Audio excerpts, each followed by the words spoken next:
Hello नमस्कार साथियों, मैं अंशुल अग्रवाल आप सभी का स्वागत करता हूं आपके अपने digital platform Anshul study point में, जहां आप आपकी तैयारी को बहुत ही बेहतरीन कर सकते हैं। और ये यूट्यूब पर आपको फ्री क्लासेज हैं वो अवेलेबल करवाई जा रही है, जिनके माध्यम से आप चाहे एसएससी, बैंक, रेलवे या राजस्थान की किसी भी कॉम्पिटिशन से एग्ज़ाम की तैयारी कर रहे हैं तो आपकी मैथ को आप स्ट्रॉन्ग कर सकते हैं। और आपको सारे टॉपिक हैं वो रेगुलर क्लासेज के माध्यम से हैं वो कंप्लीट करवाए जाएंगे। तो हमारा टॉपिक चल रहा था एचसीएफ एंड एलसीएम, तो उस पर हम चर्चा करते हैं।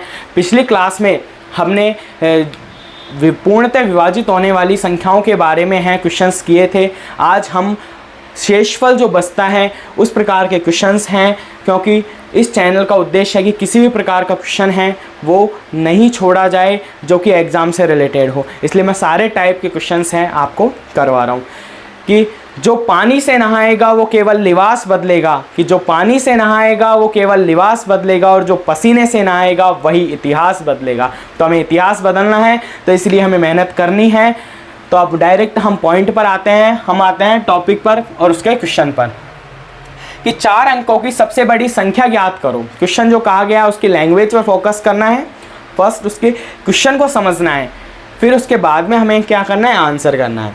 कि 4 अंकों की सबसे बड़ी संख्या ज्ञात करो जिसमें कि 6, 9, 12 व 15 का भाग देने पर प्रत्येक स्थिति में शेषफल 3 बचे।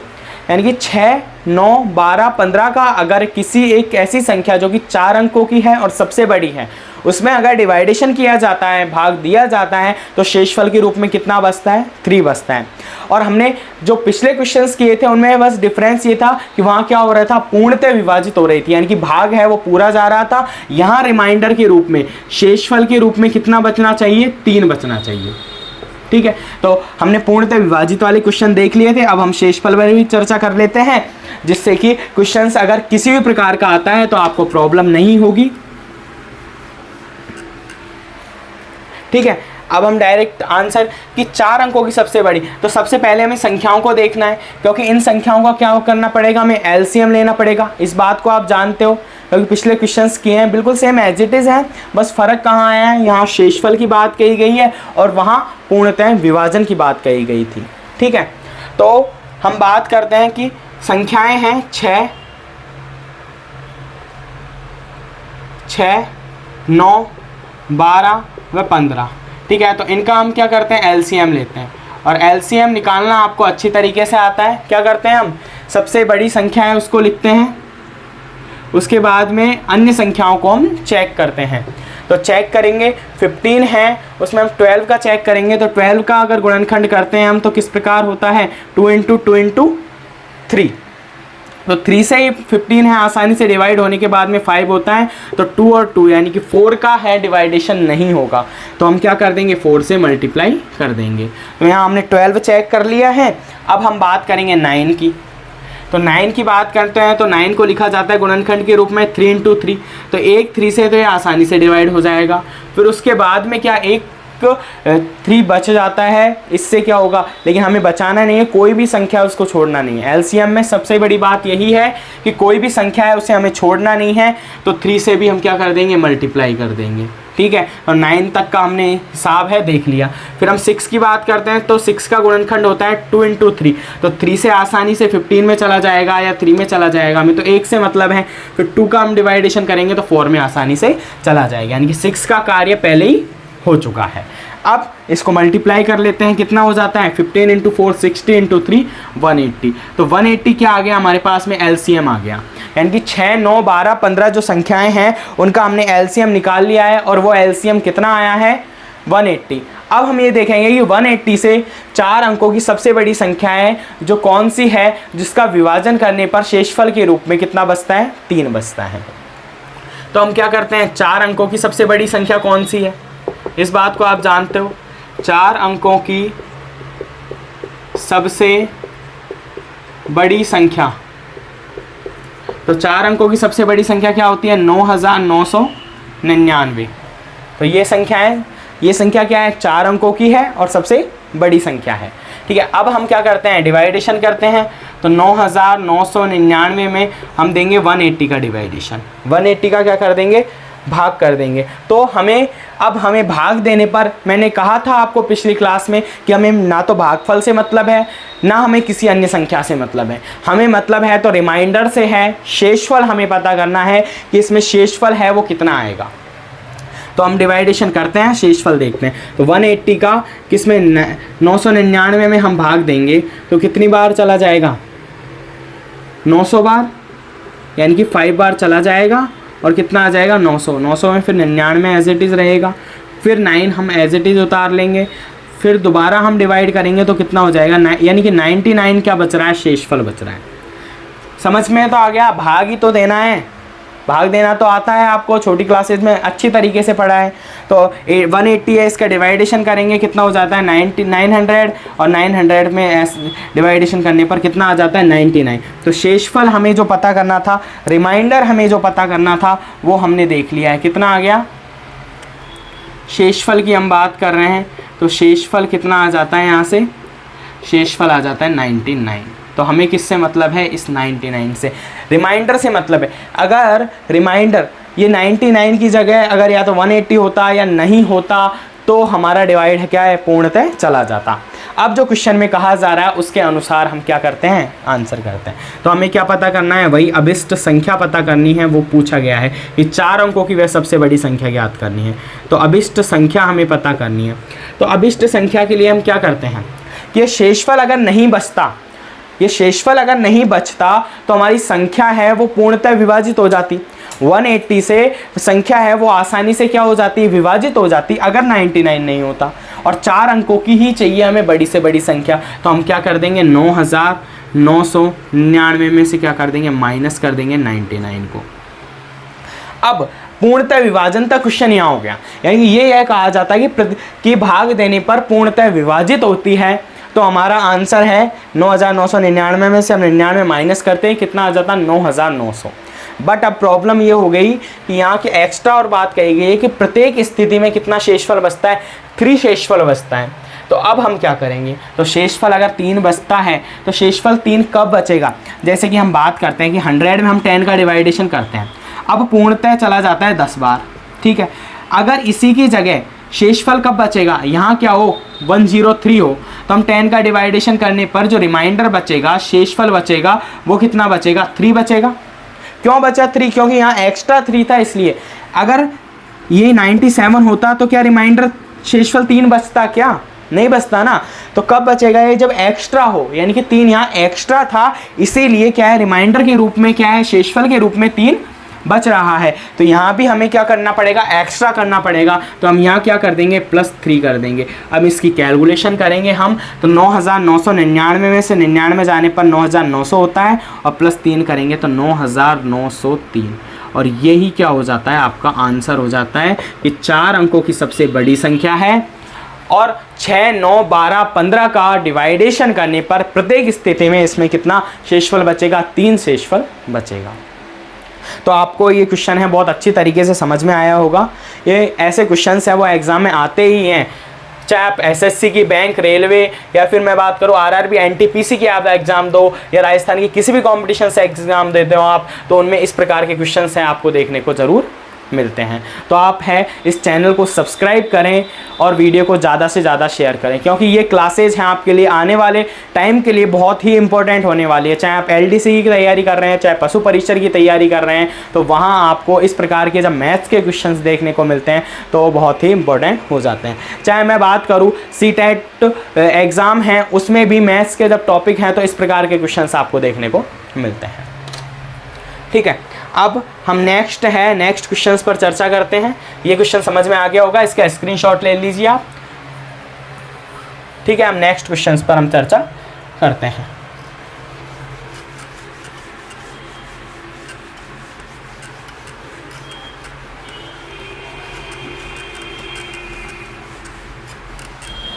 नेक्स्ट क्वेश्चन है कि 6 अंकों की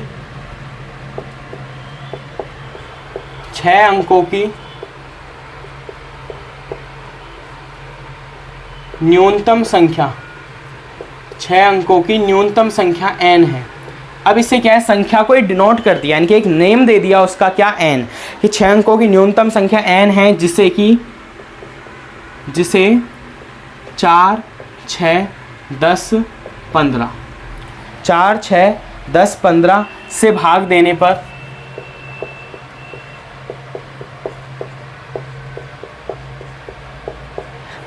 देने पर प्रत्येक दशा में, यानी कि प्रत्येक स्थिति लिख दो या दशा लिख दो, प्रत्येक दशा में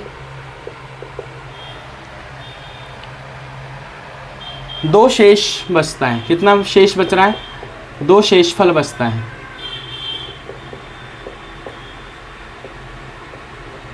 दो शेष बचता है तो n में अंकों का योग क्या होगा? अब यहाँ क्वेश्चन पूछने का तरीका चेंज कर दिया, तो n में अंकों का योग क्या होगा? क्वेश्चन वही पिछले वाला एज इट इज है, बट थोड़ा सा चेंजेस क्वेश्चन का लास्ट में जो पोजीशन है क्वेश्चन की पूछने का तरीका है उसको चेंज किया है। क्या चेंज किया है कि n में अंकों का योग क्या होगा? सबसे बड़ी बात पहले तो 6 अंकों की न्यूनतम संख्या, वहाँ हमसे 4 अंकों की सबसे बड़ी संख्या पूछी थी, यहाँ क्या है 6 अंकों की न्यूनतम संख्या। तो आसानी से वही क्वेश्चन है एज इट इज, जिससे कि 4, 6, 10, 15 से भाग देने पर प्रत्येक स्थिति में कितने 2 शेषफल बचता है। कितना शेषफल बच रहा है? 2 शेषफल बच रहा है। इस पर फोकस करना कि कितना शेषफल बच रहा है? 2 शेषफल बच रहा है। फिर n में अंकों का योग क्या होगा ये हमसे पूछा है, तो हम पहले संख्या पता करते हैं और संख्या में जो भी अंक आएंगे उनका योग कर लेंगे, आसानी से आ जाएगा बस। तो सेम क्वेश्चंस होते हैं, बट एग्जामिनर का पूछने का तरीका होता है, उसको हमें पकड़ना है कि क्या पूछा गया है क्वेश्चन में, बस। ठीक है, तो वही हम संख्याएं हैं 4, 6, 10, 15, तो इनका क्या करते हैं? वही एलसीएम निकालते हैं। तो एलसीएम कैसे निकालेंगे? सबसे बड़ी संख्या, अब हम चेक करेंगे 10 को, तो 2 और 5 का आसानी से हो जाएगा, 2 का नहीं होगा तो 2 से हम मल्टीप्लाई कर देंगे। 6 की हम बात करेंगे तो 2 × 3 हो जाएगा, 2 से आसानी से डिवाइड हो जाएगा, 3 से भी आसानी से डिवाइड हो जाएगा। अब बात करेंगे हम 2 × 2 की, तो एक बार 2 से हो जाएगा, लेकिन एक 2 क्या हो जाएगा? बच जाएगा। तो अब इसको तो कोई समझाने वाली बात भी नहीं है, आप अच्छे तरीके से समझ गए होंगे कि किस तरीके से एलसीएम निकाला जाता है। ठीक है, तो यहाँ से अब क्या हो जाता है आंसर? 60। तो 60 क्या आ जाता है? हमारा एलसीएम आ जाता है। यहाँ तक तो अब बच्चों वाली बात हो गई है, कोई समझने वाली बात भी नहीं रह गई है, क्योंकि इतने क्वेश्चंस हम कर चुके हैं कि एलसीएम निकालना हमें इतने अच्छी तरीके से आ गया है कि कोई भी क्वेश्चन हो हम एलसीएम तो आसानी से मात्र सेकंडों में निकालेंगे। ठीक है, अब हम बात करते हैं क्या करेंगे? अब हम 6 अंकों की न्यूनतम संख्या, तो 6 अंकों की न्यूनतम संख्या क्या होती है? 6 अंक होने चाहिए उस संख्या में और न्यूनतम होनी चाहिए। तो 6 अंकों की न्यूनतम संख्या आप जानते हो कौन सी होती है?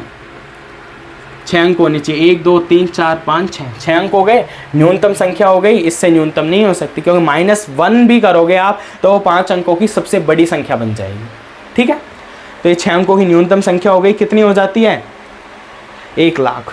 1 लाख हो गई 6 अंकों की न्यूनतम संख्या। अब हमें क्या करना है? वही डिवाइडेशन करना है। तो 1 लाख में हम क्या करेंगे? डिवाइडेशन करेंगे किसका? 60 का। अब हमें क्या पता करना है कि शेषफल कितना बचता है।